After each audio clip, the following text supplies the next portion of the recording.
Supreme કોર્ટના justice Sanjeev ખન્નાની અધ્યક્ષતાવાળી બેન્ચે વીવીપેટની ચકાસણી અને બેલેટ પેપરની માંગણી કરતી તમામ અરજીઓને ફગાવી દીધી છે। નમસ્કાર, ગુજરાત જો ટીવીની સાથે હું છું ભિક્ષુ ઠાકર। જસ્ટિસ સંજય ખન્નાની બેન્ચ દ્વારા એક ચુકાદો આપવામાં આવ્યો છે કે અમે ફરીથી બેલેટ પેપર સંબંધિત તમામ અરજીને ફગાવીએ છીએ। તેમજ સુપ્રીમ કોર્ટ દ્વારા વધુમાં જણાવવામાં આવ્યું હતું કે ચૂંટણી પરિણામોના 7 દિવસ સુધી ઉમેદવાર તે તપાસ કરાવી શકશે અને તે અંગે કોઈ પણ ખર્ચ થશે તો તેને ઉમેદવારને ભોગવવાનો રહેશે। તેમજ સુપ્રીમ કોર્ટે આગળ વધુમાં જણાવ્યું હતું કે ઈવીએમને વીવીપેટની સ્લીપો સાથે નહીં સરખાવવામાં આવે અને મતદાનના 45 દિવસ બાદ ઈવીએમને સુરક્ષિત રાખવામાં આવશે।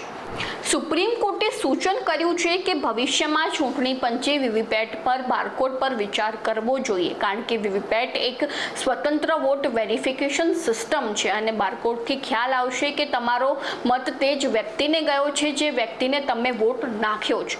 મહત્વની વાત તો એ છે કે સુપ્રીમ કોર્ટના આ ચુકાદાને વડાપ્રધાન નરેન્દ્ર મોદીએ પણ આવકાર્યો છે। તો આવી જ નવી માહિતીને જાણવા માટે ફોલો કરો જો ટીવી ભિક્ષુ ઠાકર।